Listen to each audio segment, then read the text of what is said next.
Voilà, bonjour. Alors dans ce deuxième exercice, on va repartir de ce qu'on avait fait dans le premier exercice.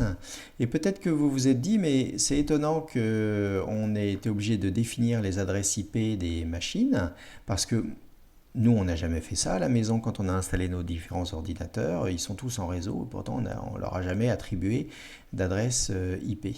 Alors en effet, parce que la box Internet qui est à la maison, eh bien, a intégré à la box, vous avez certainement vu qu'il y a un switch, puisque à l'arrière de la box, il y a en général 4 prises réseau qui permettent de brancher des câbles. Donc il y a déjà un switch sur cette machine, sur cette box. Il y a aussi autre chose qu'on appelle un serveur DHCP. Alors moi je vais rajouter donc un ordinateur que je vais appeler serveur DHCP. Voilà. Je vais lui donner comme adresse IP, je vais l'appeler .2 par exemple. Je vais le relier au reste de mon réseau.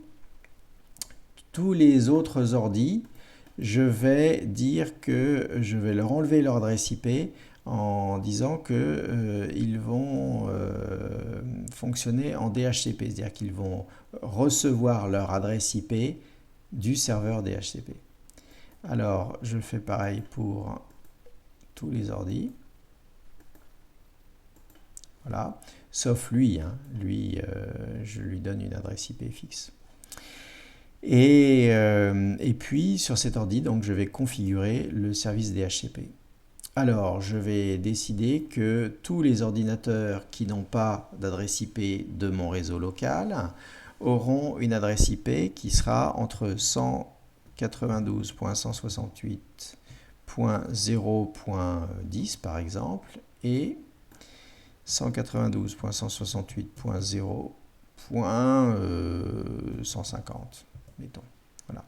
Et puis on va activer le service DHCP et voilà. Et donc maintenant, je vais lancer la simulation. Alors vous voyez que ça clignote pas mal parce que là, il y a des échanges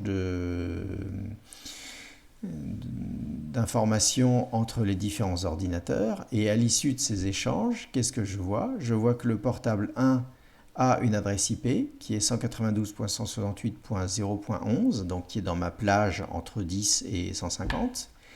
Portable 2, pareil, lui c'est la .12. Portable 3, c'est la .10 et portable 4, c'est la .13. Voilà. Et donc, j'en profite pour vérifier que ma table a été mise à jour. Donc, il y a 5 machines, donc du coup, il y a 5 lignes, avec les différentes prises RJ45 qui sont sur le switch et les adresses MAC des cartes réseau qui sont de l'autre côté du câble à chaque fois. Et puis je vois que par exemple si je me mets sur le portable 1, il y a eu un certain nombre d'échanges de données. Et puis pareil pour par exemple typiquement le serveur DHCP. Voilà, donc il y a pas mal de... Alors on va revenir un petit peu sur ces échanges de données. Pour ça, ce qu'on va peut-être faire, c'est qu'on va simplifier notre réseau. Donc je vais revenir en mode conception. Je vais supprimer tous les ordis sauf un. Je vais... voilà. Et puis je vais relancer le mode. Très bien. On va lancer les échanges de données et puis surtout on va effacer toutes les tables. Voilà. Parfait. Donc maintenant je vais forcer le relancement de la simulation. Voilà. Parfait. Donc ça y est. Maintenant, visiblement, portable 1 a récupéré une adresse IP qui est la première de la plage, donc .0.10.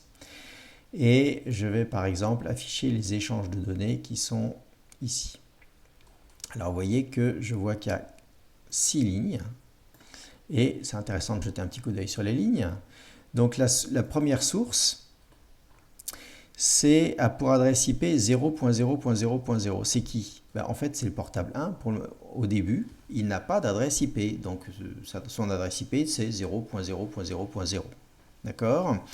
Il a une adresse MAC qui est 84.44.4D. On vérifie que c'est bien ça. Oui, c'est tout à fait ça, l'adresse MAC. Bon. Et donc, le système d'exploitation de cette machine, voyant qu'il n'y a pas d'adresse IP, se dit, là, il en faut une. Et donc, en réclame une. Donc, le système d'exploitation de la machine, lui, il agit au niveau application, de la couche application. Alors, cette demande qui s'appelle DHCP Discover, hein, c'est qui est le serveur DHCP et quelle est l'adresse IP qu'il a à me proposer, eh bien, va être encapsulée dans la couche transport. Donc la couche transport rajoute, elle, des numéros de port et puis décide que ce ne sera pas le protocole TCP qui sera utilisé, mais le protocole UDP. Le protocole UDP est un protocole qui est plus rapide que TCP, mais qui est moins fiable. Hein. TCP...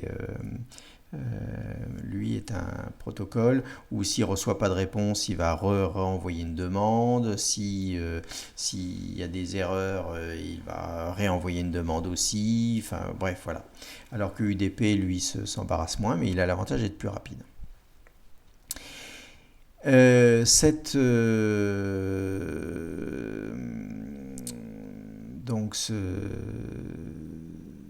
Après avoir été encapsulé dans la couche transport, on encapsule notre message dans la couche Internet. Donc on rajoute les adresses IP, sauf que l'adresse IP de la source, c'est toujours 000. Hein, voilà.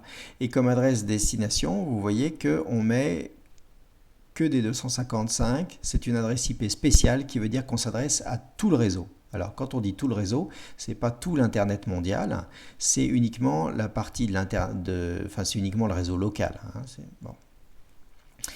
Et puis, ça, c'est lui-même encapsulé dans, ici, donc vous reconnaissez l'adresse MAC de mon portable 1.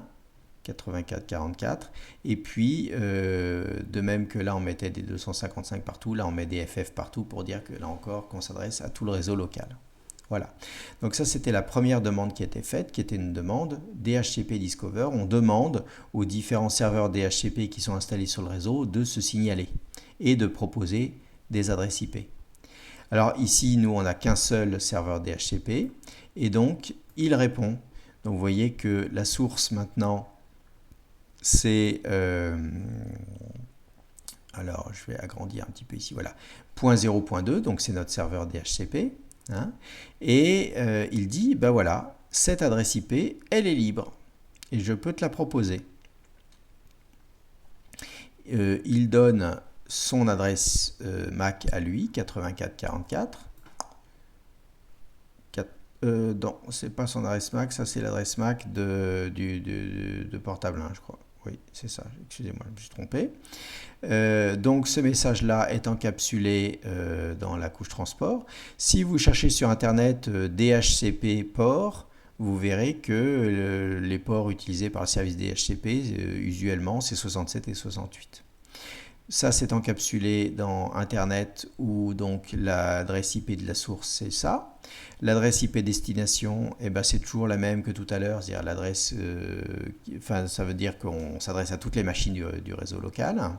Et puis, l'adresse MAC du serveur DHCP, et là, la même adresse MAC que tout à l'heure, qui est, on s'adresse à toutes les cartes réseau qui sont sur le réseau local. Donc je rappelle, on a portable 1 qui a demandé qui étaient les serveurs DHCP.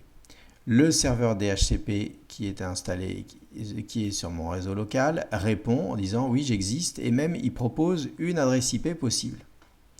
Alors du coup 000, donc on reconnaît c'est portable 1 qui n'a toujours pas d'adresse IP, prend la main et dit et envoie un message en utilisant le protocole ARP qu'on a vu tout à l'heure pour demander si il y a une adresse IP, enfin quelle est l'adresse MAC associée à cette adresse IP. Alors normalement, si cette adresse IP a été proposée par le serveur DHCP, c'est qu'elle est libre et donc il n'y a aucune adresse MAC qui va y être associée. Donc il n'y a aucune réponse du coup à cette demande. Alors on refait la demande une fois de plus. C'est la ligne qui est en dessous. J'aimerais, vous voyez, là j'oscille entre les demandes 3 et 4. J'aimerais que vous repériez que c'est 2 fois la même demande. Bon. Et voilà, donc il a demandé 2 fois, il n'a toujours pas de réponse. Donc, du coup, le portable 1 décide de réclamer cette adresse IP.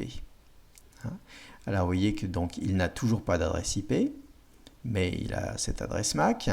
Il demande cette adresse IP, donc c'est DHCP request, c'est le nom de la requête. C'est encapsulé dans la couche transport, c'est encapsulé dans la couche internet. Vous voyez qu'on n'a toujours pas d'adresse IP, qu'on s'adresse toujours à tout le monde. Et puis, et